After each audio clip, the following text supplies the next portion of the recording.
Hello my dear friends, आप सभी का हमारे चैनल करंट इश्यू में स्वागत है। दोस्तों आज बात करेंगे induction type energy meter, electrical instrument and measurement के एक most important topic. Induction type energy meter बहुत ही ज़्यादा इंपॉर्टेंट है आपके पेपर को लेकर। और आज की इस वीडियो में अगर वीडियो आप लास्ट तक देख लेते हैं तो एनर्जी मीटर के एक एक पॉइंट को आप समझ जाएंगे कि एनर्जी मीटर आपके किस प्रिंसिपल पर या वर्क कैसे करता है, इसमें क्या क्या कैसे इसका मैकेनिज्म है। मैं एक एक पॉइंट को आपको समझाने वाला हूँ, बस आपको वीडियो के लास्ट तक आपको बने रहना है जिससे सारी चीजें आपको क्लियर समझ में आए। ओके, यहां पर जो आप फिगर यहां पर देख रहे हैं ये दोस्त आपका इंडक्शन टाइप एनर्जी मीटर है। इसमें जो भी यहां पर चीजें की गई है मैं सारी चीजों को मेंशन करता हूं। तो आइए चलते हैं इंडक्शन टाइप एनर्जी मीटर को समझते हैं। उससे पहले एनर्जी मीटर आपका क्या होता है, ये कितने टाइप के होते हैं, ये थोड़ा पॉइंट को समझना होगा। तो दोस्तों अगर बात करें एनर्जी मीटर की तो एनर्जी मीटर का जो फार्मूला होता है वो होता है W=P/T अर्थात वाट इंटू सेकेंड। अर्थात दोस्तों जो समय के साथ पावर को मेजर करता है ये आपका एनर्जी मीटर हुआ। आप देख सकते हैं कि क्या हुआ कि एक निश्चित समय में, एक निश्चित समय T में कंज्यूम्ड अर्थात खर्च की गई इलेक्ट्रिकल पावर को ही आप इलेक्ट्रिकल एनर्जी कहते हैं। तो इसका फार्मूला आपका क्या बनता है, W=P/T। और P आप जानते हैं जो आपका पावर होता है एसी सप्लाई का, P बराबर VI क्या होता है, VI cos phi. cos phi क्या है, पावर फैक्टर है, cos फाई, V है वोल्टेज, I है करंट। तो P बराबर हमने क्या लिखा, VI cos फाई, और T टाइम के साथ हो रहा है। और इस प्रकार इसको अगर मैं एक निश्चित के रूप में लिखूं समाकलन के फॉर्म में, तो निश्चित के रूप में अगर लिखते हैं तो इसका दूसरा फार्मूला आपका बनता है W=0 से T VI/dt। अर्थात एक निश्चित समय क्या होता है 0 से T, जैसे आप निश्चित समाकलन करते थे वही चीज एक निश्चित यहाँ पर समय को 0 से T लिया गया, उसमें VI/dt जो किया गया ये आपका पावर नहीं, आपका टोटल एनर्जी आपको निकलती है। एनर्जी की अगर हम बात करें यूनिट की तो एनर्जी का जो यूनिट होता है आप जूल कह सकते हैं या वाट इंटू सेकेंड कह सकते हैं। अगर बड़े पैमाने पर बात करें बड़ी इकाई तो इसका होता है किलोवाट घंटा, KWH, किलोवाट आपका घंटा अर्थात आवर होता है। यहाँ पर इसको एक यूनिट भी कहते हैं, किसको, किलोवाट घंटा बराबर 1 KWH बराबर आप कह सकते हैं 1 कब KWH बराबर क्या 1 यूनिट, क्या 1 यूनिट। जैसे आप कहते हैं घर में 1 यूनिट बिजली खर्च हुई तो आपकी अगर एक मंथ की 1 यूनिट है मतलब 1 किलोवाट आपकी यहाँ पर खर्च हुई KWH। अब यहाँ पर अगर बात करें एनर्जी मीटर कितने प्रकार के होते हैं, टाइप्स की अगर बात करें तो आपका एक AC टाइप एनर्जी मीटर होता है जिसे आप कहते हैं इंडक्शन टाइप एनर्जी मीटर, जिसकी आज की इस वीडियो के माध्यम से बात करेंगे चूंकि सबसे ज्यादा यूज इसी का है। तो AC एनर्जी मीटर, दूसरा आपका DC टाइप मतलब energy meter, DC ampere power meter होता है। तीसरा आपका ऐसा होगा जो AC DC दोनों पर वर्क करेगा अर्थात AC DC एनर्जी मीटर। इसमें आपको एग्जांपल के तौर पर जो आपका दोनों होता है इसमें बताया गया, जो आपका मरकरी मोटर एनर्जी मीटर होता है वो आपका AC DC दोनों प्रकार का होता है। तो ये आपने क्या समझा कि जो आपका पावर समय के साथ पावर को मेजर करेगा वो आपका एनर्जी मीटर होगा। फार्मूला हमने मेंशन कर दिया, वाट इंटू सेकेंड इसका है या जूल भी इसका मात्रक है। बड़े पैमाने पर किलोवाट घंटा अर्थात इसे 1 यूनिट कहते हैं।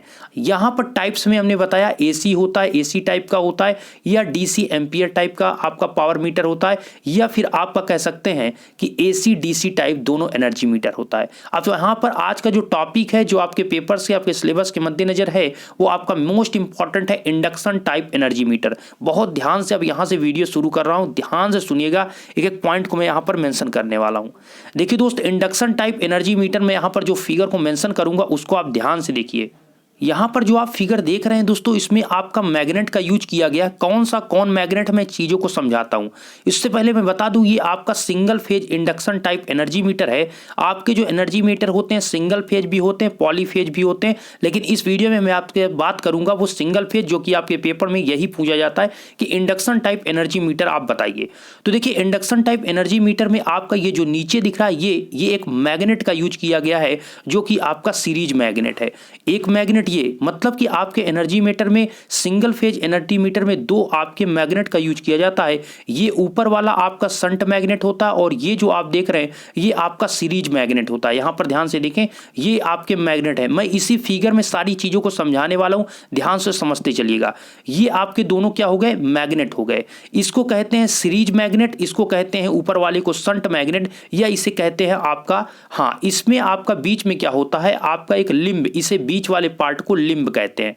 इसी में आपकी क्वाइल को लपेटा गया है, इसमें क्या है क्वाइल को लपेटा गया है, और यहां पर भी क्वाइल को लपेटा गया है इस वाले में। होता क्या है दोस्त, जो आपका ये सीरीज मैग्नेट है सप्लाई के सीरीज में इसको कनेक्ट किया जाता है। अगर आप ध्यान से देखेंगे यहां से सप्लाई दी गई और इसमें कनेक्ट करने के बाद, यहां से कनेक्ट करने के बाद आप ध्यान से देखिए, यहां से कनेक्ट करने के बाद इसको इससे दिया गया और फिर यहां से सप्लाई को निकाल दिया गया, मतलब ये किसमें, सीरीज में कनेक्ट है। ओके, और इसी प्रकार देखेंगे अगर जो आपका प्रेशर कॉइल होता है, अर्थात ये जो शंट मैग्नेट है, इसमें जो प्रेशर कॉइल जो बीच के लिंब में कनेक्ट है वो क्या होती है, सप्लाई के पैरेलल में होती है। आपको पता है भाई पैरेलल है तो आपका पैरेलल सिंपली क्या होगा, वोल्टेज के जो आपका होता है वहां पर इक्वल होता है। तो मतलब आपको यह याद रखना है कि जो सीरीज है वो आपका क्या है, सीरीज मैग्नेट जो है वो आपके सप्लाई के सीरीज में कनेक्ट होता है, और जो आपका शंट मैग्नेट है वो आपका सप्लाई के पैरेलल होता है। मैं उसको भी यहां पर मेंशन करता हूं। देखिए आप यहां से सप्लाई दे रहे हैं, आप ध्यान से देखिएगा, यहां से आपकी सप्लाई जा रही है, ये आपकी सप्लाई यहां से गई, इसमें आपका कनेक्ट हुआ, इसमें आपका कनेक्ट हुआ, कॉइल लगा, ये आपका गया और यहां पर कनेक्ट हुआ। ठीक है, मतलब ये डायरेक्ट लोड को नहीं दिया जाता है, ये आपका पैरेलल में कनेक्ट होता है। आप देखेंगे यहां पर क्या है, ये पैरेलल में कनेक्ट किया जाता है, डायरेक्ट लोड को नहीं दिया जाता है। ठीक है, कहने का मतलब है ये आपका पैरेलल में कनेक्ट है, सीरीज मैग्नेट और सीरीज नहीं, शंट मैग्नेट और सीरीज आपका, सीरीज मैग्नेट आपके सप्लाई के सीरीज में कॉइल को लपेटा गया है। बीच में यहां पर चकती का यूज किया गया है, जो एल्यूमिनियम की जो डिस्क होती है उसकी बात कर रहे हैं। ये आप सही से आप नहीं समझ पा रहे होंगे कि ये आपका बीच में क्या है, ये जो आपको यहां पर लाइन दिख रहा है ये कोई आपकी रॉड नहीं है, चूंकि ये फ्रंट से देख रहे हैं तो इस प्रकार से है, ये आपकी एक गोली चकती है। ठीक है, ऊपर से आप देखेंगे तो इस प्रकार से दिखेगा, और इसमें एक साइड में लगा हुआ है एक ब्रेकिंग मैग्नेट। क्या है, ब्रेकिंग मैग्नेट। अब ब्रेकिंग मैग्नेट क्या करता है, ब्रेकिंग मैग्नेट की सहायता से हम डिस्क की स्पीड को कम और ज्यादा करते हैं। ओके, अब यहां पर कैसे वर्क करेगा ये चीज समझेंगे, पहले हम कंस्ट्रक्शन को यहां पर समझ लेते हैं। थोड़ा मैं थ्योरी की पार्ट की तरफ आपको ले चलता हूं तो ज्यादा चीजें आपको समझ में आएंगी। तो यहां पर आपको पहले ये समझना है कि इसमें आपके जो इसमें चार मुख्य पार्ट हैं, उसमें आपका पहला है ड्राइविंग सिस्टम, मूविंग सिस्टम, और तीसरा है कंट्रोल एंड ब्रेकिंग, और चौथा आपका रजिस्टर मैकेनिज्म। तो यहां पर ड्राइविंग, जैसे कि आपने इंस्ट्रूमेंट पहले पढ़ा था उसमें डिफ्लेक्टिंग होता था, तो वहां पर क्या होता था, पॉइंटर आपकी स्केल में लेफ्ट टू राइट क्या करता था, मूव करता था, वहां पर आपका होता था डिफ्लेक्टिंग टार्क। यहां पर ये घुमाव की बात कर रहे हैं इसलिए ये ड्राइविंग अर्थात मूव करेगा। तो यहां पर पहले थ्योरी को थोड़ा मैं आपको यहां पर मेंशन करता हूं। यहां पर ड्राइविंग पहले होगा, मतलब भाई पहले क्या करेगा, मूव करेगा। तो मूव में क्या क्या पार्ट है कि एनर्जी मीटर के आपका जो मूविंग सिस्टम है उसमें एक आपका सीरीज मैग्नेट होता है तथा एक आपका शंट मैग्नेट होता है। एक सीरीज मैग्नेट तथा एक शंट मैग्नेट चुंबकीय क्षेत्र में स्थित निर्मित होती है। इसका कहने का मतलब है आपका जो एक सीरीज मैग्नेट है और दूसरा शंट मैग्नेट है, ये दोनों आपके क्या होते हैं, मैग्नेटिक फील्ड रखे हुए हैं। एनर्जी मीटर की चालन प्रणाली में आपको बताया गया कि जो श्रेणी आपका चुंबक है, सीरीज चुंबक, यो यू आकार के सिलिकॉन लोहे के पटलित पत्तियों जिस पर अपेक्षाकृत मोटे विद्युत रोधी तार के कुछ टर्न लपेटे गए हैं और कॉइल बनाया गया। मैं सारी चीज़ों को समझाता हूं, एक मिनट यहाँ पर मैं आपको मेंशन करता हूं, सारी चीज़ मैं समझाने वाला हूं, जिसे आप धारा कॉइल या करंट कॉइल कहते हैं। परिपथ में श्रेणी क्रम में जुड़ी रहती है। दूसरा चुंबक आपका शंट चुंबक लगभग ई आकार का पटलित क्रोड होता है, जो कि आपके जो चीज मैंने अभी बताया था, लिंब पर महीन विद्युत रोधी तांबे के तार कई टर्नों को कुंडलित करके बनाया जाता है, जो कि शंट कुंडली वोल्टेज कॉइल अर्थात प्रेशर कॉइल कहलाती है। अब चलिए इनकी कहानी हो गई, मैं आपको अब यहाँ पर बताता हूँ इनका कहने का मतलब क्या हुआ।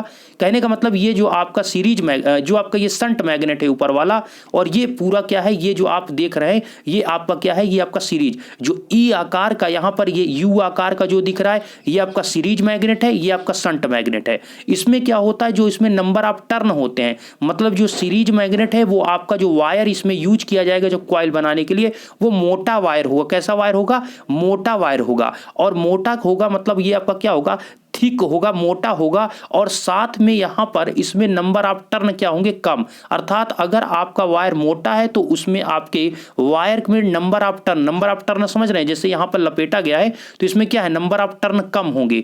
और जो आपका शंट मैग्नेट होता है उसमें आपके जो तार वायर यूज करेंगे वो महीन अर्थात पतला होगा, थिन होगा, पतला वायर यूज करेंगे, और वो क्या होगा, उसमें नंबर ऑफ टर्न ज्यादा होंगे। कहने का मतलब है जो आपका सीरीज है उसमें करंट आ रही, तो करंट यहां पर आ रही है जो उसमें आप सीरीज वाले में मोटा वायर यूज करेंगे तो नंबर ऑफ टर्न आप कम रखेंगे, और जो आपका शंट मैग्नेट है उसमें पतला वायर यूज करेंगे, जब पतला है तो नंबर ऑफ टर्न ज्यादा होगा। एक कम और एक ज्यादा होता है, इस प्रकार से आप याद रखिए।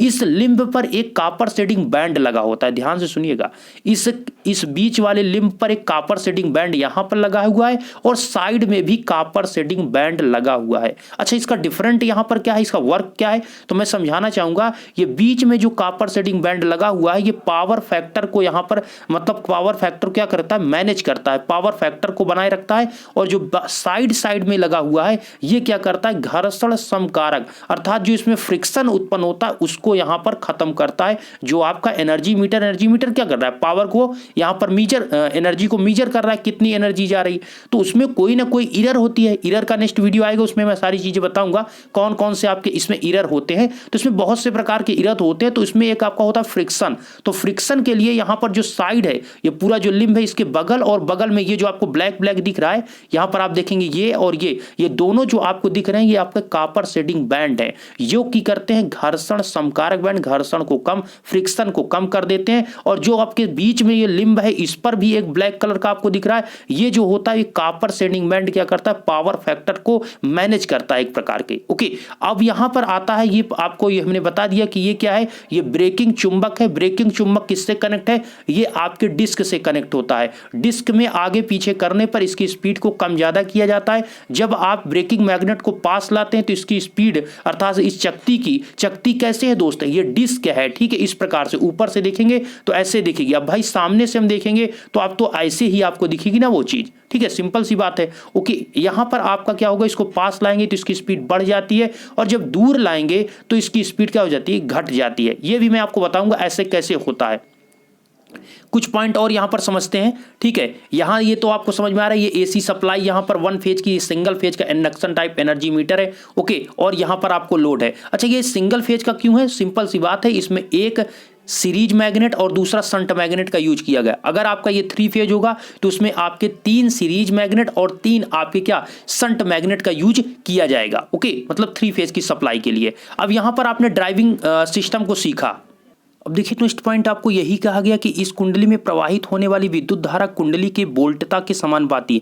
हमने क्या कहा, जो आपका शंट मैग्नेट है, ये शंट जो मैग्नेट आपका है, यहाँ पर शंट मैग्नेट किस पर डिपेंड कर रहा है, ये आपका जो है शंट मैग्नेट, ये आपके पैरेलल में, सप्लाई के पैरेलल में कनेक्ट है। तो पैरेलल में क्या इक्वल होता है, वोल्टेज, और सीरीज में करंट। तो ये जब पैरेलल में कनेक्ट है तो इसमें जो करंट फ्लो होगी किस पे डिपेंड करेगा, ये वोल्टेज पे डिपेंड करेगा। जितना आपके सप्लाई में जिस प्रकार का वोल्टेज होगा उसी प्रकार इसमें आपके शंट मैग्नेट में करंट फ्लो होगी। तो वही चीज यहां पर आपसे मेंशन किया गया, यहां पर आपको बताया गया, इसमें यह चीज कहा गया कि आपकी जो कुंडली है शंट वाली, उसमें क्या होगी, जो करंट आपकी प्रवाहित होगी वो आपके सप्लाई वोल्टेज पर डिपेंड करेगी। आई इज डायरेक्टली प्रोपोर्शनल किसके होगी, वी के, वोल्टेज के, किसमें, शंट मैग्नेट में। ओके, और जो आपकी सीरीज कॉइल है, जो सीरीज आपका है सीरीज मैग्नेट, उसमें जो करंट फ्लो होगी वो आपके सेम फेज में है। जो इस फेज में आपकी करंट, जिस फेज में आप सप्लाई दे रहे हैं उसी फेज में आपकी करंट फ्लो हो रही है। नेक्स्ट पॉइंट आपको यही बताएगा जो मैंने आपको बताया कि जो आपका शंट मैग्नेट है उसके सेंटर लिम्ब पर, शंट मैग्नेट के जो बीच में लगा हुआ है कॉपर शेडिंग बैंड, वो पावर फैक्टर को क्या करता है, पावर फैक्टर को व्यवस्थित रखता है, एडजस्ट करता है। ओके, और शंट मैग्नेट के जो साइड में, शंट मैग्नेट बीच में इस प्रकार से आपका जो साइड में लगा हुआ है, ठीक है, ये आपके जो साइड में है, दोनों साइड में, उसमें जो पावर आपका लगा है, क्या लगा हुआ है, उसके साइड में जो लगा हुआ है आपका सेंटर लिम्ब पर क्या लगा हुआ है दोस्त, शेडिंग बैंड। वो क्या करता है, जो आपका वो क्या करता है, वो एक एक शेडिंग बैंड जो लगे हुए हैं वो घर्षण अर्थात फ्रिक्शन को कम करते हैं। और एक सीरीज मैग्नेट में आपका लगा हुआ है समकारी कुंडली, जो क्या करता है, वो कम प्रतिरोध वाले एडजस्टेबल शंट से संबंधित रहती है। इसका उपयोग सीरीज मैग्नेट से प्रवाहित धारा और उसके फ्लक्स के बीच फेज डिफरेंस को व्यवस्थित रखता है। तो यहां पर आप एक चीज और देखे होंगे दोस्त, यहां पर आपको दिख रहा होगा एक, यहां पर ये क्या लगा हुआ है, ये आपकी समकारी कुंडली लगी हुई, ये आपका क्या होता है, एक लो रेजिस्टेंस का होता है। अर्थात इसमें जब आपकी एक करंट, हाई करंट आती है तो इसमें भी आपकी क्या होती है, करंट फ्लो होती है। तो इसमें क्या करता है, ये समकारी कुंडली इसमें फेज डिफरेंस बनाता है। यहां पर आप देखेंगे एक φ1 फ्लक्स है, एक φ2 फ्लक्स है, ये क्या करता है, फेज डिफरेंस इसमें बनाता है, कौन, समकारी कुंडली। ये सारी चीजें इसमें यूज की जाती है, चीजें आपको समझना पड़ेगा। मैं भी वर्किंग समझाऊंगा तो सारी चीजें आपको क्लियर समझ में आ जाएंगी। अभी मैं मैकेनिज्म आपको बता रहा हूं कि ऊपर इसमें क्या क्या पार्ट होते हैं, ठीक है, अब चलिए मेन पॉइंट तक चलते हैं। आपको मैं यहाँ पर मेन पॉइंट जो है आपको समझाना चाहूँगा। यहाँ पर क्या होता है इसकी वर्किंग प्रिंसिपल देखिए। आपसे कहा गया कि दो विद्युत चुंबक सीरीज और शंट होते हैं। क्या होते हैं? एक सीरीज होता है जो आपका नीचे लगा हुआ है, वो आपका क्या है, वो आपका जो ये नीचे है सीरीज है, और जो ऊपर आपका लगा हुआ है, जो ऊपर आपका इस प्रकार से लगा हुआ है, वो आपका क्या है, शंट मैग्नेट है। ये शंट है और ये क्या है, सीरीज है। तो इसमें क्या है कि जब एनर्जी मीटर को विद्युत सप्लाई से जोड़ते हैं, अब थोड़ा फील कीजिए, जब आप एनर्जी मीटर को लीजिए और सप्लाई से हम उसको कनेक्ट करते हैं, तो श्रेणी चुंबक के कुंडली में क्या होती है, धारा प्रवाहित होने से फाइस फ्लक्स होती है, जो कि लाइन धारा के समानुपाती और उसी फेज में होती है। कहने का मतलब यहां पर यह है कि जो मैं अभी आपको बताता हूं, पहले एक बार थ्योरी पढ़ लेते हैं, ठीक है। और दूसरा शंट चुंबक के कुंडली के सप्लाई के समांतर में होता है। मतलब जो शंट मैग्नेट है वो क्या है, सप्लाई के पैरेलल में कॉइल कनेक्ट है। यह कुंडली उच्च प्रेरकत्व वाली होती है, अतः इस कुंडली में प्रवाहित धारा सप्लाई वोल्टता V से 90 डिग्री पश्चिमगामी होती है। तो इस कुंडली में प्रवाहित धारा से उत्पन्न फ्लक्स फाई P भी धारा के फेज में होता है, जो कि सप्लाई वोल्टेज से लगभग 90 डिग्री पश्चिमगामी होता है। इस फ्लक्स इस यहां पर क्या बताया गया, इस फ्लक्स फाई P को सप्लाई वोल्टेज से ठीक 90 डिग्री पश्चिमगामी करने के लिए शंट मैग्नेट का जो सेंटर लिम्ब है, सेंटर लिम्ब मतलब बीच में जो हम अभी बता रहे थे कि जो यूज किया गया है shading band copper shading band को व्यवस्थित करके उसे प्राप्त किया जाता है। मतलब आपको जो पता है इंडक्टर टाइप जो होता है उसमें ये करंट है और ये आपका वोल्टेज होता है VL, और VC जो होता है वो 90 डिग्री क्या होता है, उसमें जो वोल्टेज है वो 90 डिग्री पश्चिमगामी होता है करंट से, और वोल्टेज 90 डिग्री अग्रगामी होता है। तो इसके बीच 90 डिग्री फेज डिफरेंस रहे, 90 डिग्री, और ये होता है प्रैक्टिकल कंडीशन में नहीं होता, ये कह सकते हैं कि एक प्रकार से आइडियली कंडीशन में वोल्टेज और करंट के बीच 90 डिग्री का फेज डिफरेंस रहता है। तो यहां पर 90 डिग्री फेज डिफरेंस रहे इतना कोशिश करने के लिए इसीलिए सेंटर लिम्ब में कॉपर शेडिंग बैंड का यूज किया जाता है, जिससे करंट और ये जो आपका VL वोल्टेज है, मतलब इंडक्टर जो वोल्टेज होता है, जो आपका प्रेरकत्व वोल्टेज है, उसके बीच 90 डिग्री का फेज डिफरेंस बना रहे। इसीलिए सेंटर लिम्ब में कॉपर शेडिंग बैंड का यूज किया जाता है। आपसे कोई पूछे कॉपर शेडिंग बैंड का क्यों यूज किया जाता है, तो आप बताएंगे कि जो हमारा वोल्टेज है, किसमें वोल्टेज, आपके शंट मैग्नेट में। एक चीज 1 मिनट में आपको बता ही देता हूं। अब ध्यान से यहां पर देखिएगा, ये नीचे वाला क्या है, ये सीरीज मैग्नेट है, कैसा है, सीरीज, और ये ऊपर वाला क्या है, ये शंट मैग्नेट है। कहने का मतलब है ये जो बीच में आपका लिम्ब होता है, ये लिम्ब होता है, यहां पर कॉपर शेडिंग बैंड लगा होता है। यहां पर आप देखिए ब्लू कलर का आपको दिख रहा है, ये कॉपर शेडिंग बैंड का यूज किया गया है। ये कॉपर शेडिंग बैंड आपसे पूछा क्यों यूज किया गया है, तो आपका जो शंट है, जो शंट में जो करंट आ रही है वो आपके वोल्टेज पे डिपेंड कर रही है। और जो ये क्या होता है, जो आपकी शंट कॉइल है वो आपके प्रेरकत्व टाइप होती है, मतलब इसमें प्रेरकत्व जो होता है, इंडक्टेंस जो होता है वो ज्यादा होता है। तो आपको पता है कि जो इंडक्टेंस अगर ज्यादा है तो इसका मतलब आप समझ रहे हैं, इंडक्टेंस का मतलब ये आपका क्या है, अगर ये आपकी करंट है और ये आपका वोल्टेज है, VL वोल्टेज है, तो इसमें बीच में 90 डिग्री फेज डिफरेंस होना चाहिए, आइडियल कंडीशन में कह सकते हैं। लेकिन प्रैक्टिकली यहां पर देखा जाए तो इनके बीच 90 डिग्री नहीं रह पाता है, इन करंट और वोल्टेज के बीच, अर्थात वोल्टेज 90 डिग्री क्या होता है, इससे अग्रगामी होता है करंट से, और करंट इससे वोल्टेज से 90 डिग्री कह सकते हैं पश्चिमगामी होता है। तो ये 90 डिग्री इनके बीच बना रहे, इसीलिए सेंटर लिम्ब में कॉपर शेडिंग बैंड का यूज किया जाता है। वो क्या करता है, पावर फैक्टर को यहां पर बनाए रखता है। तो पावर फैक्टर बनाए रखने का मतलब है इनके बीच का फेज डिफरेंस वो क्या करता है, एडजस्ट रखता है। कौन, ये जो आपका कॉपर शेडिंग बैंड यहां पर यूज किया गया है। आशा करते हैं ये चीज आप समझ रहे होंगे। अब देखिए, जब आप करंट इसमें फ्लो करेंगे, किसमें, सीरीज मैग्नेट में, ये आपका क्या है, ये यहां पर कनेक्ट किया गया, ठीक है, और फिर यहां पर कनेक्ट करके इसको लोड पर दे दिया गया। तो ये जो सीरीज मैग्नेट है, इससे जो आपका फ्लक्स उत्पन्न होगा वो उसको क्या कहेंगे, फाई S कहेंगे। और जो आपका शंट मैग्नेट है उसमें जो आपका फ्लक्स प्रोड्यूस होगा उसको कहेंगे फाई P। भाई P से प्रेशर कॉइल और S से आपका सीरीज कॉइल। तो सीरीज में आपका फाई S फ्लक्स होगा और फाई P किस में होगा, शंट मैग्नेट के में जो आपका सीरीज कॉइल है, जो आपका पैरेलल कॉइल है, प्रेशर कॉइल है, उसमें आपका क्या होगा, फाई P फ्लक्स होगा। तो यहां पर क्या होगा कि उसमें फ्लक्स फाई P हो गया और सीरीज मैग्नेट में आपका फाई S हो गया। अब इन दोनों फ्लक्स के कारण अब क्या होगा, अब यहां पर इसको समझते हैं। यहां पर आपको बताया गया कि आपका फाइएस फ्लक्स किसमें है, सीरीज में उत्पन्न होगा, एस से सीरीज मैग्नेट में अर्थात सीरीज कॉइल में, ओके। और 5p जो फ्लक्स होगा ये किसमें होगा, प्रेशर कॉइल में। तो ये दोनों फ्लक्स क्या होंगे, एल्यूमिनियम चकती में आपका, उसके कारण एल्यूमिनियम चकती में आपके दो ईएमएफ आ जाएंगे, ईएस के फाइएस के कारण भाई फ्लक्स आएगा तो ईएमएफ आ जाएगा, फ्लक्स आएगा तो ईएस इसमें ईएमएफ आ जाएगा, सीरीज ईएमएफ, और 5p के कारण आपका ईपी अर्थात सीरीज ईएमएफ पैरेलल ईएमएफ आ जाएगा, ओके। दोनों में फ्लक्स प्रोड्यूस हुआ भाई, हमने करंट कॉइल में मतलब आपका जो सीरीज मैग्नेट है उसमें करंट फ्लो किया तो उससे हमारा 5s फ्लक्स प्रोड्यूस हुआ, और जो आपका शंट मैग्नेट है उसमें हमने करंट प्रोड्यूस किया। जब सप्लाई से कनेक्ट करेंगे तो आपका करंट फ्लो होगी, करंट फ्लो हुई तो उसमें फ्लक्स बना, और जब फ्लक्स बना तो फ्लक्स के कारण क्या होगा, आपका ईएमएफ इंड्यूस हो जाता है, इंड्यूस्ड ईएमएफ आएगा, एक आपका ईएस आएगा, एक आपका ईपी आएगा। ये सीरीज मैग्नेट के कारण है, और ईपी आपका प्रेशर कॉइल कहें या फिर आप कह सकते हैं कि शंट मैग्नेट के कारण आया हुआ है, ठीक है। इन प्रेरित ईएमएफ ईएस और ईपी के द्वारा ही चकती में एक भंवर धारा उत्पन्न होगी। देखिए दोस्तों, आपको पता है जो ईडी करंट आपकी प्रोड्यूस होती है वो कैसे होती है, जिससे वो आपकी उत्पन्न होती है उसी का क्या करती है, विरोध करती है। तो जो आपका ईएमएफ के कारण यहां पर ईएमएफ बन रहा है, तो ईएमएफ के कारण ही आपकी इसमें आ जाती है क्या, ईडी करंट आ जाएगी। इन दोनों में चकती में एक ईडी करंट फ्लो होने लगती है, अर्थात सीरीज मैग्नेट के कारण आपका आईईएस होगा, और शंट मैग्नेट के कारण आपका क्या हो जाएगा, आईईपी अर्थात प्रेशर कॉइल के कारण आपका ये होगा, और करंट कॉइल के कारण आपका यहां पर हो जाएगा आईईएस। ये करंट कॉइल है, एक आपकी प्रेशर कॉइल है। करंट कॉइल कहां होती है, करंट कॉइल कहते हैं शंट मैग्नेट को, प्रेशर कॉइल किसे कहते हैं, जो आपके शंट कॉइल में आपकी होती है प्रेशर कॉइल, और जो सीरीज है वो आपके सीरीज मतलब सीरीज मैग्नेट में आपकी सीरीज कॉइल है, ठीक है, करंट कॉइल जिसे कहते हैं। कंफ्यूज मत होइए, समझिए बात को, ठीक है, आप समझ चुके होंगे। अब चकती में उत्पन्न इन भंवर धारा के कारण क्या होगा, इसको आप समझिए। एक आपकी भंवर धारा ईपी हो गई, एक आपकी भंवर धारा क्या हो गई, मतलब ईडी करंट आपकी आईईएस हो गई। ई से हो गया ईडी, एस से हो गया आपका यहां पर क्या, एस से हो गया शंट, और पी से मतलब पी से प्रेशर कॉइल, और ये आपकी सीरीज कॉइल। अब समझिए यहां पर, अब यहां पर क्या पॉइंट है इसको समझते हैं।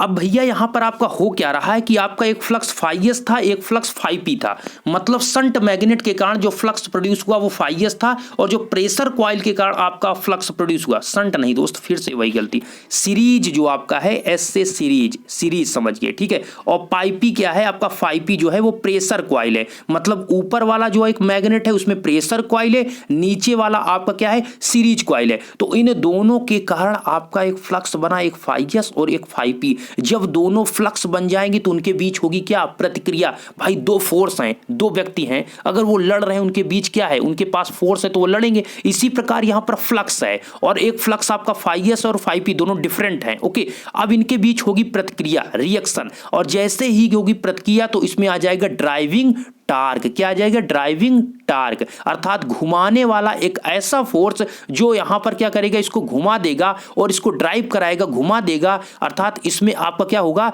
जो मैकेनिज्म यूज किया गया है वो आपका घूम जाएगा। कौन घुमाएगा, फ्लक्स, जो एक शंट मैग्नेट में यूज हो रहा है, एक सीरीज मैग्नेट में जो फ्लक्स प्रोड्यूस हो रहे हैं, इनके प्रतिक्रिया के कारण आपका ड्राइविंग टार्क आ जाएगा। इन दो बलों के आघूर्णों का अंतर ही आपका नेट ड्राइविंग टार्क होगा, अर्थात टीडी इक्वल टू यहां पर T1 minus T2, TD equal to T1 minus T2। अब यहां पर T क्या है, T1 क्या है, तो फ्लक्स और उसमें ईडी करंट। भैया टार्क किससे बनेगा, जो आपका T1 टार्क बनता है वो आपका T1 टार्क हमने मान लिया जो सीरीज मैग्नेट है उसमें आपका सीरीज में फ्लक्स क्या होगा, 5s होगा, और उसमें जो आपकी ईडी करंट होगी वो उसका विरोध करने के कारण हुई है ना, तो इसमें ईपी होगी, अर्थात यही आपको ध्यान देना है, ये प्रेशर कॉइल की ईडी करंट होगी। और जो आपका T2 होगा वो आपका T2 कितना होगा, वो आपका 5p होगा, 5p होगा, अर्थात प्रेशर कॉइल का फ्लक्स इनटू आपका क्या होगा, इनटू आपका ईडी करंट जो होगा वो सीरीज कॉइल का होगा।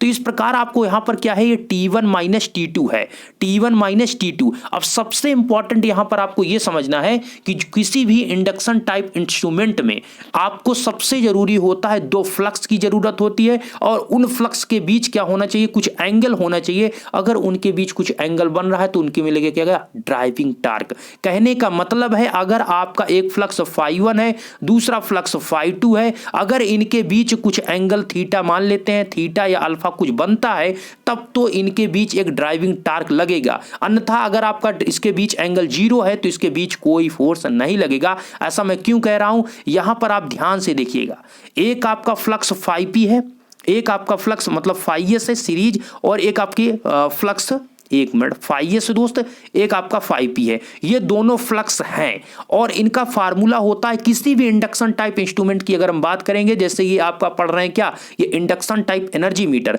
तो उसमें आपका दो फ्लक्स, मिनिमम दो फ्लक्स होने चाहिए और उनके बीच कुछ क्या होना चाहिए, एंगल होना चाहिए। अर्थात यहां पर आपका एक फ्लक्स phi s है और दूसरा फ्लक्स phi p है और इनके बीच जो एंगल बन रहा है वो बन रहा है अल्फा। तो ये आपका फार्मूला बताता है omega phi s phi p sine alpha, अर्थात यहां पर दोनों फ्लक्स के बीच जो एंगल बनेगा वो अल्फा। आप इस फिगर में भी ध्यान से यहां पर देख सकते हैं कि इनके बीच, यहां पर इन दोनों के बीच एंगल जो बनेगा वो अल्फा बनेगा इनके बीच। ओके, ये आपका phi s हुआ, ये आपका phi p, इनके बीच जो एंगल बनेगा वो क्या बनेगा, वो आपका बनेगा अल्फा। ये जब इनके बीच अल्फा डिफरेंट होगा फ्लक्स में, तभी तो आपकी साइन अल्फा की, अगर अल्फा का मान 0 कर देते हैं तो यहां पर टार्क, नेट टार्क क्या हो जाएगा, 0 हो जाएगा, जो कि नहीं होना चाहिए। तो यहां पर अल्फा का मान अगर आपको 0 करना है तो ये पूरा टार्क 0, लेकिन अल्फा का मान, अगर आपका अल्फा का मान क्या है, अल्फा का मान मानते हैं 90 डिग्री है, जो कि आपका मतलब अल्फा पूरी 90 डिग्री नहीं हो पाता, वही चीज मैं कह रहा हूं। तो यहां पर अगर मैक्सिमम की बात करें, अल्फा अगर 90 डिग्री है तो ये आपका phi s into phi p हो जाएगा। तो आपको ये समझना है यहां पर ड्राइविंग टार्क कैसे बन रहा है। जो आपका संट मैग्नेट है, एक सीरीज मैग्नेट है, संट मैग्नेट में जो करंट फ्लो हुई उसके कारण आपका मतलब आपका जो उसमें हुआ प्रेशर कॉइल है, उसमें जब करंट फ्लो होगी तो उससे आपका phi p फ्लक्स आया, उससे आपका phi p फ्लक्स आया, और जो आपका सीरीज मैग्नेट है उसमें जब करंट फ्लो हुई तो उसमें आपका यहां पर phi s फ्लक्स हुआ। इन दोनों फ्लक्स के बीच आपका जब डिफरेंट होगा, फ्लक्स के बीच क्या होगी, प्रतिक्रिया होगी। कब होगी, जब कुछ एंगल पर होगा, और जब एंगल पर जैसे ही होगा, और एंगल किस पे डिपेंड करेगा, साइन अल्फा। अर्थ अल्फा क्या है, इन दोनों के बीच एंगल, यहां पर आप देख रहे हैं ना, ये phi p है, phi s है, इनके बीच जो एंगल होगा, जो डिफरेंट होगा, उसी पर आपको डिपेंड करेगा कि आपका नेट ड्राइविंग टार्क क्या होगा, यही डिपेंड करेगा। अब यहां पर आपका फ्लक्स है तो फ्लक्स है तो करंट है, करंट है तो आपका यहां पर क्या है भाई, यहां पर आपको यह बताया जा रहा है कि यहां पर आपका क्या क्या पॉइंट है। तो अल्फा की अगर हम वैल्यू की बात करें तो अल्फा बराबर 90 माइनस phi है। phi का मतलब यहां पर क्या होगा दोस्त, अगर ये पूरा एंगल इसका phi है, पूरा एंगल ये 90 डिग्री होगा, ये पूरा 90 डिग्री होगा, और यहां पर अल्फा 90 माइनस phi कर रहे हैं, 90 ये पूरा 90 है, और इसमें से अगर हम phi एंगल को यहां पर माइनस कर देते हैं, phi एंगल को हम क्या कर देते हैं, माइनस कर देते हैं, तो आपका इसके बीच जो पार्ट बचेगा वो 90 माइनस क्या बचेगा, 90 माइनस phi। हमें निकालना है अल्फा का मान, हमें निकालना है किसका मान, अल्फा का मान। और जब हमें अल्फा का मान निकालना है तो इनके बीच जो आपका 90 है, 90 डिग्री यहां से यहां तक है 90 डिग्री, तो इनके बीच जब आप phi को माइनस करेंगे तो आपको अल्फा प्राप्त होगा। और जो अल्फा है उसको हमने बता दिया phi s और phi p के बीच एंगल है, phi s और phi p के बीच एंगल है। अब यहां पर आपका जो phi p है वो किस पर डिपेंड कर रहा है, वो आपकी करंट, प्रेशर कॉइल में कितनी करंट, भैया हम जितनी करंट उसमें फ्लो करेंगे प्रेशर कॉइल में उतना ज्यादा फ्लक्स बनेगा। अब यहां पर v समानुपाती v अपान जो ओमेगा लिखा गया, ये कैसे लिखा गया आपको पता है कि v बराबर क्या होता है, I इंटू R होता है, पता है। अगर हम I इक्वल टू लिखेंगे तो v बाई क्या लिखेंगे, I equal to V by R लिखेंगे। लेकिन यहां पर रेजिस्टेंस नहीं है, यहां पर आपका क्या है, यहां पर इंडक्टेंस अथवा प्रेरकत्व की बात कर रहे हैं। संट जो कॉइल है उसमें प्रेरकत्व है, तो प्रेरकत्व है तो वोल्टेज तो वही रहेगा, लेकिन जो आपका आर है वो आपका यहां पर क्या हो जाएगा, ओमेगा एल हो जाएगा। क्योंकि ये होता है क्या, ये होता है रिएक्टेंस, आपको पता होगा रिएक्टेंस जिसे एक्सएल कहते हैं, और एक्सएल बराबर क्या होता है, ओमेगा इंटू एल। एक होता है एक्सी जो होता है कैपेसिटर में, जो होता है 1 अपान ओमेगा सी। तो यहां पर रेजिस्टेंस की जगह पर क्या है, यहां रेजिस्टेंस की जगह पर एक्सएल है, और एक्सएल इक्वल टू क्या होगा, ओमेगा एल। इसीलिए यहां पर आपको ये फार्मूला, मतलब आई इक्वल टू तो आप जानते हैं वी बाई आर होता है, लेकिन आर नहीं है यहां पर। हमने पहले ही बताया कि जो आपका संट मैग्नेट है वो किसका है, वो प्रेरकत्व का ज्यादा है, उसमें प्रेरकत्व मतलब उसका इंडक्टेंस की प्रॉपर्टी उसमें ज्यादा है। जब उसकी प्रॉपर्टी ज्यादा है तो मतलब ओमेगा एल का मान यहां पर होगा। तो एक्सएल बराबर क्या होता है, एक्सएल बराबर होता है ओमेगा एल, इसीलिए आर की जगह पर यहां पर ओमेगा एल पुट कोट किया गया है। अब यहां पर होगा क्या कि चालन बल आघूर्ण, ड्राइविंग आपका टार्क होगा वो टीडी किस किस पर डिपेंड करेगा, ध्यान दीजिए, omega into I into V by omega L sine 90 minus alpha. यहां पर वैल्यू पुट करिए, ओमेगा था, ओमेगा है, फाइयस है, तो यहां पर आपका फाइयस जो है सीरीज जो फ्लक्स है वो किस पे डिपेंड कर रहा है, सीरीज फ्लक्स आपकी जितनी आपकी जो करंट फ्लो हो रही है, आप जितनी आप सप्लाई दे रहे हैं, हमने आपको क्या बताया, जो आपका फ्लक्स फाइयस जो आपका सीरीज मैग्नेट है वो डायरेक्ट आपका सीरीज में कनेक्ट है, तो वो सीरीज सप्लाई के करंट पर डिपेंड करेगा। तो उसमें जो आपका सीरीज मैग्नेट में जो फ्लक्स होगा, फाइयस जो होगा वो डायरेक्ट क्या होगा, सप्लाई के करंट पर डिपेंड करेगा। इसीलिए यहां पर क्या लिखा गया, यहां पर फाइयस की जगह पर आई लिखा गया। फिर आपका 5P क्या है दोस्त, 5P आपका V अपान ओमेगा एल पे डिपेंड करेगा। क्यों, चूंकि ये जो 5P है, जो आपका 5P मतलब ये है, 5P किस पे डिपेंड कर रहा है, ये आपका डिपेंड कर रहा है आपकी सप्लाई के करंट पर। और जो सप्लाई की करंट है भैया, आपका जो शंट मैग्नेट है, शंट मैग्नेट में आपका फ्लक्स कैसे बनेगा, वो आपके करंट के आने के कारण फ्लक्स बनेगा। और करंट किस पे डिपेंड कर रहा है, वो सप्लाई के वोल्टेज पे डिपेंड कर रहा है। क्यों, क्योंकि आपका शंट मैग्नेट उसके पैरेलल में कनेक्ट है, और जब पैरेलल में आपका कनेक्ट है तो जो आईपी जो प्रेशर कॉइल में करंट है वो आपके V अपान ओमेगा एल पे डिपेंड करेगा। क्यों, क्योंकि आपका जो शंट मैग्नेट है वो आपका क्या है, उसमें इंडक्टेंस की प्रॉपर्टी ज्यादा है, तो इंडक्टेंस को दिखाने के लिए ओमेगा एल आपको रखना पड़ेगा। क्योंकि ओमेगा क्या होता है, एक्सएल होता है, वो आपके इंडक्टर का रिएक्टेंस होता है। ओके, जैसे आपका रजिस्टर में रेजिस्टेंस है, उसी प्रकार इंडक्टेंस में आपका क्या होता है, ये आपका इंडक्टर की प्रॉपर्टी होती है, रिएक्टेंस वो होती है। ठीक है, एक प्रकार का वो भी क्या होता है, प्रतिरोध होता है, प्रतिरोध होता है। तो V अपान ओमेगा एल, बातों को समझते चलिएगा। ठीक है, तो यहां पर आपको ये समझ में आया कि हमें IP की जगह पर 5P की जगह पर क्या रखना है, V अपान ओमेगा एल, और इंटू क्या करना है, साइन अल्फा की जगह पर हमें अल्फा की जगह पर 90 माइनस फाई, चूंकि वो पूरा 90 डिग्री उनके बीच फेज डिफरेंस नहीं बनेगा, उनके बीच आपका 90 डिग्री से कम ही बनेगा, जो कि फाई को यहां पर कम किया जा रहा है। हमने बताया ना, प्रैक्टिकली यह संभव नहीं है कि आपका पूरा साइन 90 ही बने, तो साइन 90 नहीं बनेगा तो कुछ कम होगा, कम कितना होगा, फाई कम होगा। तो यहां पर आपका क्या हो गया, जो ड्राइविंग टार्क होगा वो ओमेगा आई V upon omega L sine 90 minus alpha. अब इसमें से ओमेगा ओमेगा कैंसिल हो जाएगा, ओमेगा ओमेगा कैंसिल हो जाएगा, और एल जो है आपका क्या है, यहां पर आपका ये क्या है, ये आपका एक प्रकार का पेरकत्व है, तो ये उसकी प्रॉपर्टी होती है किसके, शंट की, तो एक प्रकार से कांस्टेंट होगी। और यहां पर आपका जो साइन 90 माइनस अल्फा है, साइन 90 माइनस अल्फा, अल्फा नहीं है फाई, ये हो जाएगा आपका कॉस फाई, और ऊपर V आई आ जाएगा, ओमेगा से ओमेगा कैंसिल हो जाएगा।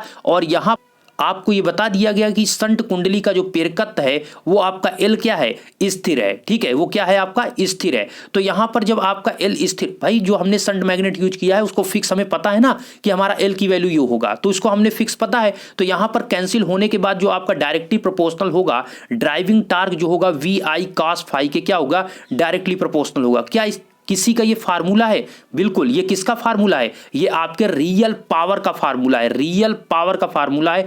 P बराबर V आई कॉस फाई, शुरू में ही हमने बताया था, P बराबर V आई कॉस फाई, ये पावर का होता है। अब यहां पर आपको ब्रेकिंग अगर टार्क पता करना हो तो ब्रेकिंग टार्क जो होता है वो आपके चकती के गति पर निर्भर करता है। जितनी ज्यादा आपके चकती जो आपकी घूम रही है, डिस्क एल्यूमिनियम की डिस्क है, वो किसकी डिस्क होती है, एल्यूमिनियम। अच्छा, क्यों यूज करते हैं, क्योंकि वो हल्की होती है। ओके, और यहां पर जो एल्यूमिनियम होती है वो हल्की होती है, इसलिए यूज किया जाता है। वो जितना तेज घूमेगी उसमें आपका ब्रेकिंग टार्क उतना ही ज्यादा होगा। मतलब ब्रेकिंग टार्क किस पे डिपेंड कर रहा है, आपके चकती की गति, स्पीड पर, स्पीड ऑफ किसके, डिस्क। तो यहां पर टीवी इज डायरेक्टली प्रोपोर्शनल क्या होता है, एन के होता है। एन क्या है, आपके डिस्क की स्पीड है। ओके, एल्यूमिनियम डिस्क की क्या है, स्पीड है। अब जब चकती आपकी एन गतिमान है, तो यहां पर आपको यह बताया जा रहा है कि जब चकती अपनी स्थिर गति एन पर गतिमान है और दोनों बल आघूर्ण, तो उस कंडीशन में जो आपका कह सकते हैं ड्राइविंग टार्क होगा और ब्रेकिंग टार्क वो इक्वल होंगे। क्यों, जब आपकी भाई एक समान रूप से, मतलब एक कांस्टेंट स्पीड से वो चल रही है, जो चकती है कांस्टेंट स्पीड से चल रही है, तो कह सकते हैं कि जो आपका उसमें ड्राइविंग टार्क है और जो आपकी ब्रेकिंग टार्क है। अच्छा, ब्रेकिंग किससे यहां पर प्रोड्यूस किया जा रहा है, जो आप ब्रेकिंग मैग्नेट का यूज साइड में किए थे, जो ये चकती थी आपकी, जो ब्रेकिंग मैग्नेट का यहां पर ये यूज किया गया है, ये क्या करता है, इसको ब्रेक लगाता है। ये कैसे होता है, इसमें ईडी करंट प्रोड्यूस होने के कारण ये इसको रोकता है, किसमें, जो आपका ये है कौन सा, इसमें आपका ईडी करंट हो रहा है आपके एल्यूमिनियम डिस्क में, और ये आपका क्या है, मैग्नेट है। तो मैग्नेट को जब अंदर बाहर आप ले जाते हैं, जब अंदर की तरफ ले जाते हैं, तो जो आपका इसका एरिया होता है, ठीक है, अब ज्यादा डीप जाएंगे दोस्तों बातें क्लियर नहीं हो पाएंगी आपको, तो इतना ही आप समझ के रखिए अभी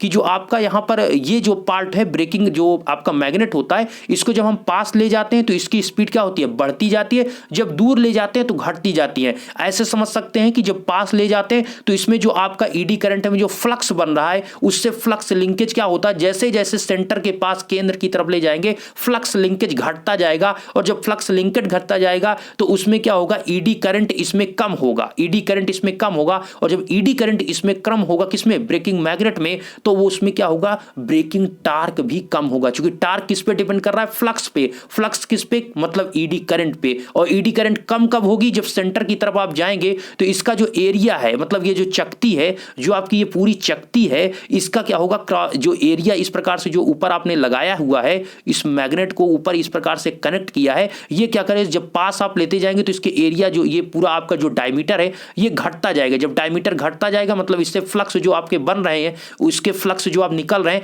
वो धीरे धीरे क्या होते जाएंगे, कम होते जाएंगे, कम टकराएंगे, कम लिंक होंगे, और कम लिंक होंगे तो कम फ्लक्स जब इससे लिंक होगा तो ईडी करंट कम होगी, और ईडी करंट कम तो इससे मतलब है कि फ्लक्स हमारा कम मिल रहा है, भाई हमारा ईडी करंट इससे कम बन रहा है, तो ईडी करंट का मतलब आपका ड्राइविंग जो आपका जो ब्रेकिंग मैग्नेट है वो भी कम बनेगा। ओके, तो इसीलिए यहां पर यह बताएगा कि जब आपका जो स्थिर मतलब कांस्टेंट स्पीड में जब डिस्क घूम रही है तो उस कंडीशन में आपसे पूछा जाए कि ड्राइविंग टार्क और आपका ब्रेकिंग टार्क क्या होता है, तो दोनों क्या होते हैं, इक्वल होते हैं। इसलिए n इज डायरेक्टली प्रोपोर्शनल क्या होता है, VI cos phi। n is directly proportional क्या होता है, VI cos phi के डायरेक्टली प्रोपोर्शनल होता है, अर्थात चकती की जो स्पीड है वो वास्तविक शक्ति के बराबर होती है। अब यहां पर अगर आप टोटल हमें एनर्जी निकालना था, हमें तो एनर्जी चाहिए, अतः किसी निश्चित समय में चकती के कुल चक्रों की संख्या और व्यय ऊर्जा एक दूसरे के समानुपाती होती है। अब यहां पर आप इसमें लगा दीजिए समाकलन, एक निश्चित समाकलन 0 से t, अर्थात एक निश्चित समय जब हम पावर को कंज्यूम अर्थात पावर को यहां पर मीजर करते हैं और उसमें एक समय की बात कर देते हैं तो हो जाता है क्या, एनर्जी। तो यहां पर एनर्जी क्या है आपका 0 से t NDT, यहां पर t के रेस्पेक्ट में किया गया इसका समाकलन दोनों तरफ, ठीक है, NDT 0 से t NDT, और इधर भी आपका 0 से t और यहां पर क्या dt। अब इसमें टाइम आ गया इसलिए v इंटू आई, आपको पता होगा VIT क्या होता है, ये आपकी क्या होती है, एनर्जी होता है, इसीलिए यहां पर ये डायरेक्टली प्रोपोर्शनल होता है 0 से t W dt की। तो यहां पर आपको यह भी बता दिया गया कि आपका जो मूविंग सिस्टम है इसमें चकती के परिक्रमों की संख्या है चलतंत्र के ऊपरी सिरे पर स्थापित पंजीकरण अर्थात रिवॉल्यूशन काउंटर के रिकॉर्ड की जाती है, और निश्चित परिक्रमण गति kWh किलोवाट घंटा पर विद्युत ऊर्जा का कार्य किलोवाट घंटा, मतलब हमने क्या बताया, किलोवाट घंटा अर्थात बराबर 1 यूनिट में इसको मीजर करता है। तो आपसे पूछा जाए कि इसकी यूनिट क्या है, तो इसकी यूनिट आपकी किलोवाट घंटा होती है। रिवॉल्यूशन काउंटर क्या होता है, जो आपको यहाँ पर फिगर मैंने आपको भी अच्छा वो चीज नहीं मैंने मेंशन किया, यहाँ पर आप देख रहे हैं किलोवाट घंटा में, मतलब इस प्रकार की घड़ी का यूज किया जाता है। जब आपने डिफ्लेक्टिंग टार्क पढ़ा था तो उसमें क्या था, पॉइंटर आपका यहाँ पर 0 होता था, फिर 1 होता था, फिर 2 होता था, फिर 3, इस प्रकार से पॉइंटर यहाँ पर होता था, और ये पॉइंटर इस साइड मूव करता था तो आपको रीडिंग देता था। लेकिन यहां पर क्या है, यहां पर आपका देख रहे हैं इधर आपका 1 2 3 4 5 इस प्रकार से है, या 1 2 3 4 5 इस प्रकार से है। तो यहां पर आप क्या देख रहे हैं, यहां रिवॉल्यूशन घुमाव की बात होती है, ठीक है, यहां पर क्या होती है, घुमाव, और वहां पर क्या होता है, इधर एक ही साइड पूरा घूम जाएगा, और वहां पर पूरा नहीं घूमता था आपके डिफ्लेक्टिंग टार्क में, एक साइड जाने के बाद आपका जो कंट्रोलिंग टार्क है उसको वापस कर देता था। अगर उसमें कंपन हो रहा है तो वो ड्राइविंग टार्क जो डैंपिंग टार्क होता था वो उसको क्या कर देता, खत्म करता था। तो यही चीजें तो होती थी, लेकिन आपके एनर्जी मीटर में क्या होता है, ये चीजें मैंने मेंशन की। एक बार अगर आप देखना चाहेंगे तो सिंपल सा आप सुन सकते हैं कि जो आपका सीरीज, हम एक बात 1 मिनट और दीजिएगा, यहां पर कहना चाहेंगे जो आपका एनर्जी मीटर होता है वो एनर्जी मीटर में 2 प्रकार के मैग्नेट का यूज किया जाता है। एक आपका सीरीज मैग्नेट होता है, दूसरा आपका शंट मैग्नेट होता है। सीरीज मैग्नेट में आपकी सीरीज कॉइल होती है, शंट मैग्नेट में आपकी प्रेशर कॉइल होती है। सीरीज मैग्नेट में आपकी क्या होती है, सीरीज कॉइल होती है, और शंट मैग्नेट में प्रेशर कॉइल होती है। शंट मैग्नेट की जो प्रेशर कॉइल है वो आपके पैरेलल में कनेक्ट होती है सप्लाई के, और सीरीज मैग्नेट में जो आपकी करंट कॉइल होती है, इसको करंट कॉइल कहते हैं। जो आपका सीरीज मैग्नेट है उसमें जो कॉइल है उसको सीरीज कॉइल भी कहते हैं या करंट कॉइल भी कहते हैं। ये क्या होता है, है ये आपके सप्लाई के सीरीज में कनेक्ट होती है। ओके, अब इसमें जो करंट फ्लो होगी वो आपके सप्लाई के करंट पर डिपेंड करेगी, और इसमें जो करंट फ्लो होगी शंट मैग्नेट में, उसमें जो प्रेशर कॉइल में करंट फ्लो होगी वो डिपेंड करेगी सप्लाई के वोल्टेज पर, सप्लाई के वोल्टेज पर। क्यों? चूंकि उसके पैरेलल में कनेक्ट है। इसमें यहां पर तीन यहां पर पॉइंट पर ध्यान दीजिएगा, यहां पर कॉपर शेडिंग बैंड और ये तीनों ब्लैक जहां आपको दिख रहा है ये कॉपर शेडिंग बैंड का यूज किया गया है। इस शंट मैग्नेट के बीच में जो लिंब है उसके कॉपर शेडिंग बैंड जो लगाया गया है वो कॉपर शेडिंग बैंड आपके पावर फैक्टर को क्या रखता है, पावर फैक्टर को वो क्या करता है, एडजस्ट करता है। ठीक है, अर्थात V और I के बीच 90 डिग्री फेज डिफरेंस बनाए रखने की कोशिश करता है। इसलिए कॉपर शेडिंग बैंड का यूज मिड पॉइंट पर अर्थात सेंटर लिंब पर यूज किया जाता है। और जो ये आपके साइड में ये दोनों पार्ट दिख रहे हैं, ये दोनों क्या होते हैं, ये भी कॉपर शेडिंग बैंड है, लेकिन ये आपके फ्रिक्शन को कम करने के लिए आपका जो मैकेनिज्म है जो वर्क कर रहा है, इसमें अगर कोई फ्रिक्शन होती है तो उसको खत्म करने के लिए यहां पर इसका यूज किया जाता है। ओके, ये सारी चीजें आप मेंशन कर रहे हैं। समकारी वाइंडिंग क्या होती है, ये लो रेजिस्टेंस का होता है। जब आपका यहां पर जो शंट जो सीरीज मैग्नेट है इसमें जब आपकी करंट जो आती है ये इसीलिए लगाया जाता है कि ये आपका लो रेजिस्टेंस का होता है, तो इसमें जो करंट आएगी इसमें भी फ्लो होगी, तो जिससे यहां पर जो φ1 और φ2 जो फ्लक्स है उसमें फ्लक्स डिफरेंट बनाता है। देखिए, इसमें से तो आपका φ1 फ्लक्स आ रहा है, लेकिन इससे जो आपका है φ1 और φ2 फ्लक्स बन रहा है, φ1 और φ2 फ्लक्स। तो ये क्या करता है, समकारी वाइंडिंग जो होता है आपके सीरीज कॉइल में दोनों फ्लक्स φ1 और φ2 के बीच फ्लक्स डिफरेंस को बनाता है समकारी कॉइल अर्थात समकारी कुंडली। आशा करते हैं ये चीजें आप समझ चुके होंगे, और मैंने आपको बार बार यही समझाया कि यहां पर आपका जो ये बहुत कंफ्यूजन करता है, जो ब्रेकिंग मैग्नेट है, ध्यान से सुनिएगा, ब्रेकिंग मैग्नेट जब आप अंदर की तरफ यहां पर लाएंगे तो ये इसकी स्पीड को क्या कर देता है, इसकी स्पीड को बढ़ा देता है, और जब दूर की तरफ आप ले जाएंगे, दूर का मतलब ये नहीं है कि इसको हम भगा ले जाएंगे, हटा देंगे यहां से, ऐसा नहीं है। इसका मतलब यहां पर जो फिक्स है, यहां पर फिक्स है, लेकिन अगर स्पीड इसको हम क्या करना, जब बढ़ाना चाहते हैं, अर्थात यहां पर ये ऑटोमेटिक होती है सारी चीज, आपको ऐसा नहीं है कि बाहर से आप जाएंगे इसको मैग्नेट को आगे पीछे करेंगे, ये ऑटोमेटिक होता है, वो आगे पीछे अपने से आता जाता है। ठीक है, तो यहां पर क्या होगा कि ये जब मैग्नेट आपका अंदर की तरफ चला जाएगा तो इसका जो एरिया है वो एरिया क्या करेगा, ईडी करंट जो इससे प्रोड्यूस होगा, मतलब फ्लक्स जो बन रहा है वो कम कट करेगा, और जब कम कट करेगा तो आपकी जो ब्रेकिंग टार्क है वो कम प्रोड्यूस होगी, ब्रेकिंग टार्क कम प्रोड्यूस होगी तो सिंपल सी बात है यहां पर इसको कम रोकेगा। और इसी प्रकार आपसे कहा जाता है कि जब ब्रेकिंग मैग्नेट को अंदर की तरफ ले जाया जाता है, सेंटर की तरफ ले जाता है, डिस्क के यहां पर केंद्र की तरफ ले जाया जाता है ब्रेकिंग मैग्नेट को, तो इसकी स्पीड बढ़ती है, और दूर ले जाया जाता है तो इसकी स्पीड क्या होती है, यहां पर घटती है। ये चीज आपको यहां पर ध्यान रहना चाहिए, नहीं तो स्टूडेंट गलती करते हैं, उल्टा सोचते हैं। तो पास आप ले जाएंगे ब्रेकिंग मैग्नेट को तो स्पीड बढ़ेगी, दूर ले जाएंगे तो स्पीड घटेगी, सदैव ध्यान रखिएगा। ओके, आशा करता हूं ये वीडियो आपको पसंद आए। चीजें मैंने बहुत कोशिश की सिखाने की, मुझे पता है दोस्त वीडियो बहुत लंबा हो चुका है और मैंने अपनी तरफ से पूरी कोशिश की। अगर आपको लगता है चीजें आपको समझ में आए तो कमेंट बॉक्स में बताइएगा, साथ में वीडियो को लाइक करके जाइएगा, और डिप्लोमा के छात्रों को शेयर करिएगा, उनको बड़ी कंफ्यूजन होती है इसमें कि कहां कौन सा यूज हुआ है। ठीक है, आशा करते हैं वीडियो आपको पसंद आएगा। धन्यवाद।